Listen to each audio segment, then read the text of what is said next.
Kamusta po kayo, mga kababayan? Sana po nasa maayos po kayong kalagayan. Muli po, magsama-sama po tayo. At tayo po magkomentuhan dito po sa Tambayang Makabayan. Komentuhan po natin.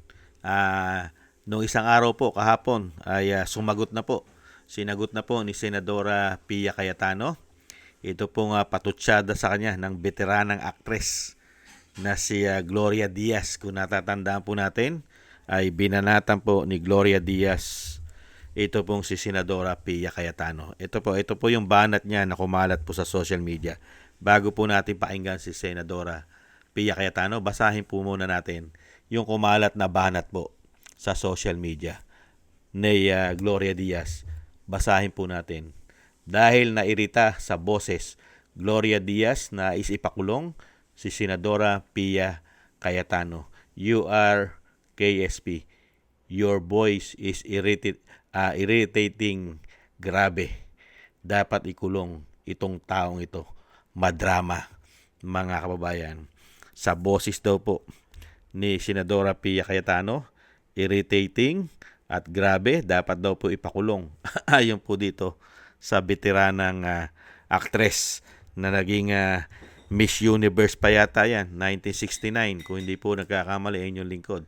At ito naman po ang sagot sa kanya ni Senadora Pia Cayetano. I-set up lang po natin ang sagot po ni Senadora dito po sa veteranang actress. Nalaman ko na Ito po.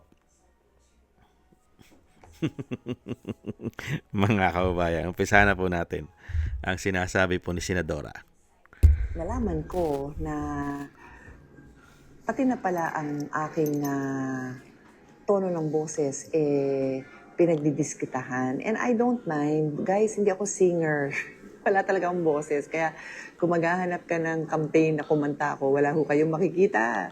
Dahil hindi ko ho talent yung pagkakanta. So yung pagmomodulate ng boses, hindi ko din po talent yun. Pasensya na po. I respect people's crafts, no? Whether ikaw ay artist sa larangan ng music, ikaw ay artist sa larangan ng acting, artist sa larangan ng painting, I respect it. And wala akong karapatan na husgahan kayo sa craft ninyo. Ako naman isang abogado. So, sanay ako na ang nature ng work ng lawyer is you know the law, and then you will use that law to protect the rights. Pag private practitioner ka, the rights of your client. In my case, as a senator, I make laws, no? And in this case, meron tayong impeachment, so I am doing my best, to the best of my ability, to be an impartial judge and to share my knowledge as a lawyer. So kung hindi nyo nagugustuhan yung pagpapaliwanag ko, karapatan nyo naman po yun. Pero yung hindi nyo lang type yung boses ko, sorry na. Kasi yan na ho talaga yung binigay sa akin ng Diyos. Wala ho akong training sa pagmamodulate ng boses. Kung may training man ako, ang training ko ay nasa pag-aabogado. And then as a hobby at nung ako'y estudyante, ang training ko ay nasa sports. O, ito na, excited na yung guest ko. Sandali, sandali. So, ito lang, may nagsasabi daw arrogant ako. Hindi po ako arrogant. There are times na masungit ako. There are times na impatient ako. Pero yung sabihin mo nyo na nag-share ako ng knowledge ko of the law, hindi po arrogance yun. There was a time na half of the senators were lawyers. So lahat yan, ginagamit nila yung kaalaman nila sa batas. Kasi nga, ano ho ba yung Senate, di ba? We make laws. Basahin niyo po yung Constitution, we make laws. So, kailangan kong gamitin yung pag-aabogado ko. So, there is never any intention on my part na magyabang. Ang goal ko nga po is i-share yung kaalaman ko. Kasi yung natutunan ko sa tatay ko is ipaliwanag mo sa tao ang batas. So, yun po yun. Hindi ko pwedeng i-disregard kung ano yung batas, pero ang job ko is ipaliwanag yung batas. So kung nagkukulang ako doon, by all means, tell me na, Sen, di namin maintindihan yung pinagsasabi mo. O di sige, sabihin niyo sa akin, game ako doon, challenge ako doon. I was a new lawyer when my dad invited me to be part of his show, yung Kompanyero y Kompanyera. And nangangapa ako magpaliwanag kasi syempre daddy ko sanay na ako bago pa. So up to now, very willing ho ako. If you notice nga, pag nag-intervene ako, sinasabi ko pa kay kay presiding officer, sabi ko, okay ba yung tanong ko? Call me out. Sinasabi ko kung ano yung rules na sinasabi kong, dapat hindi tayo ganito, dapat, ano ba yung mga sinabi ko doon? Sabi, kung ano yung sinasabi ko na dapat sundin, sabi ko, pati ako, call me out. So, wag niyo kong iisipin na arrogance yun. And if sa tono naman ng boses ko, pasensya na po. Kasi nga, hindi naman ho ako trained na mag-modulate ng boses. Pero hindi ho ako nagyayabang in any way. Last point ko, bago ko tawagin yung bisita ko, kasi ito, excited na siya. Kung ano lang nga nabasa, sa kakantay sa akin, daldal ko daw. Pero mas madaldal siya. Hulaan niyo na kung sino. Ang point ko lang is, hindi pala type yung boses ko. Tapos sabi, pakulong daw ako dahil hindi type yung boses ko. Ba't nagkaganito na yung mundo natin, di ba? Very clear naman sa batas natin kung ano yung mga kasalanan na dapat may kulong. Pero yung hindi type yung boses, sige, hindi ba type yung mukha ko. By the way, guys, kaya ako naka-shades, baka sabihin niyo ang taray ko. Graded po to. Nagkataon na ito yung dala-dala ko. So, yun. Kaya, kasi pag hindi ko sinuot yan, hindi ko na humababasa yung mga names ninyo. But pag nakasalamin ako, I can read. Sabi ni Tess, we support you. Thank you so much, Tess. Tapos sabi ni Justine, kamusta po? And I'm fine, Justine, kamusta ka rin? So I won't be able to read kung wala ang aking salamin. So yan, graded po kasi yan. Eto na, yung bisita kong sobrang excited na mag-join sa atin. Eto na, hulaan nyo. I wanna know kung Yan may po, mga hula kabayan. kayo, kung sino yun. Si Senator Alan Peter Cayetano po ang kanya pong guest. Yan po, malinaw na malinaw po, mga kababayan. Kaya po, nagtataka po tayo dito kay Gloria Diaz. Pinakikialaman niya po at nakikisawsaw po siya sa trabaho ng isang senadora na ang kanya pong trabaho ay gumawa ng batas, magbalangkas ng batas at ipaliwanag ang batas. At hindi po kailanman pinakailaman ni Senadora Pia Cayetano yung trabaho po ni Gloria Diaz, kung ano man ang trabaho niya. Hindi po ba? Kaya po, sampal po ito sa pagmumuka ni Miss Gloria Diaz. Sinampal po siya ng katotohanan. At hindi naman po singing contest ang trabaho at ang sinalihan at ang pinasukan ni Senadora Pia Cayetano. Senado po. Ano po ba trabaho niya sa Senado? Hindi po ba? At alam naman po natin, kaya niya po ginagawa yon kasi po majority po ng mga senador ngayon sa ating bansa, mga kababayan, mabibilang mo lang po ang mga senador na abogado. Hindi po ba? Kaya nga po pinapaliwanag niya po ang batas, rule of law. Hindi po ba para hindi po sila maligaw, lalong-lalo po sa rules of law. Yan po kasi ang hindi yata naunawa ni Miss Gloria Diaz. Impeachment po yan. Kailangan maging fair ka at susunod ka pa rin sa batas. Hindi porkit pinupolitika nyo at gustong pabagsakin nila ang Vice President ay hindi nagagamit ng batas ng rule of law. Hindi po ba? Hindi po ganun yun.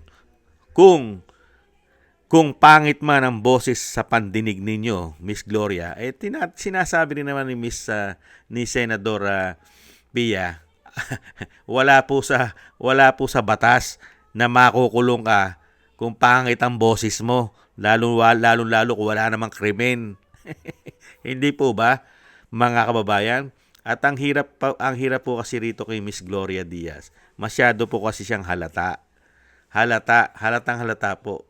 Dahil nga po, mga kababayan, mukha yatang isa rin yata si Gloria Diaz na gustong-gustong ma-impeach ang Vice President. Dahil nga po, nakomentuhan na po natin ito dahil malalim din po kasi ang ugnayan nila dito po sa administrasyon. Hindi po ba? Dahil po, yung kanyang nasirang asawa, hindi po ba, ay sanggan dikit at barkada pa yata ni Bonget na tinatawag na bangag ng kanyang ate. Hindi po ba? At inaanak pa sa binyag at inaanak pa sa kasal yung kanyang anak na isa rin po yatang artista. Hindi po ba? Excuse me po. Kaya malalim po ugnayan. Kaya nakikita na po natin ito pong galawan at pagsawsaw po ni Gloria Diaz. Masyado pong may conflict of interest dahil nga po sa sitwasyon at yung kinalaman sa politika at alam naman po natin kung saan po siya nakapanig. Di umano. Hindi po ba may political interest? Dahil alam naman po natin at alam po ng majority ng taong bayan, pati po ang ating mga bayaning mga OFW, kung sino talaga ang nagbibigay ng problema, pahirap, at isang damukal na korupsyon at pamumulitika sa ating bansa. Alam po yan ng majority ng mga Pilipino. At yan naman po ay alam din ni Miss Gloria Diaz. Kaya lang, dahil nga po, si kumpare, hindi po ba? At syempre, ayon pa rin kay Cathy Binag at kay Jonathan Morales, mga kababayan, pagdating sa pulburon, mukha yatang may involvement. Payata sila, di umano. Yan po mga kababayan, ang pagsampal, sinampal po ng katotohanan, ito pong si Gloria Diaz ni Senadora Pia Cayetano. Mga kababayan, nonsense, walang dating, mga kababayan, hindi pinag-iisipan, makabatikos lang. At unang-una, mga kababayan, pagdating po sa talino, lalong-lalo po sa trabaho, hindi po ba, professional, mas papaboran mo si Pia Cayetano. Hindi po ba, lalo-lalo po hanggang ngayon ay bumabalangkas at ipinaliliwanag ang proseso ng batas. Hindi po ba, kaya nga po may request pa siya. Kung hindi po naiintindihan, ay pwede po tayo mag-request sa kanya at ipapaliwanag niya ang sinasabing batas kung hindi man natin maintindihan. Hindi man siya kasing galing ng kanyang ama na si kumpanyera. Hindi po ba na yung si Cayetano, I forgot the name, the full name of father of Pia Cayetano, si kumpanyera. Hindi ba? Cayetano. Yan po mga kababayan, ang sagot po ng ating Senadora Pia Cayetano dito po sa senior citizen na si Gloria Diaz. Sampal sa kanya, mga kababayan. Maraming salamat po sa nakagusto po ng ating Tambayang Makabayan sa YouTube at TikTok at ganoon din po sa ating mga subscribers at patuloy po nagsusubscribe. Maraming salamat po at ganoon din po sa inyo, mga nagko-comment, like, share, siyempre po at nagsusubscribe. Maraming salamat po. Shoutout po sa inyo lahat. At ganoon din po sa mga nagbibigay po ng tulong at biyaya. Shoutout po kay Jake Yahut from California, USA, Eric Hershaw from Canada, Kingston from Hong Kong, Gina Ray from Berlin, Germany, Julieta Silona from Sydney, Australia, Baby Roman at Ate Isa from Cagayan Valley, Jem Aris from United Arab Emirates, ako si Pilam, Ani Jo, kay Mary Natividad Blinden from Netherlands, Gayat Shena, Tatay Nick from Toronto, Canada, Jesus Valdepena, Rolando Guerrero, Milayi, Felipe Shapno from Texas, USA, Ma'am LB Sermani from North Miami, Florida, USA, Mika Legaspi, Frank Zamora from California, USA, at Romulo Di Binagracia from Bacolod City. Thank you po mga kabayan. Shoutout po sa inyo lahat. At ingat-ingat po kayo sa inyo po mapagawa. God bless po sa inyo lahat. At taste po tayo mga kabayan. Kailangan po natin magtiis. Bye-bye. Ingat po.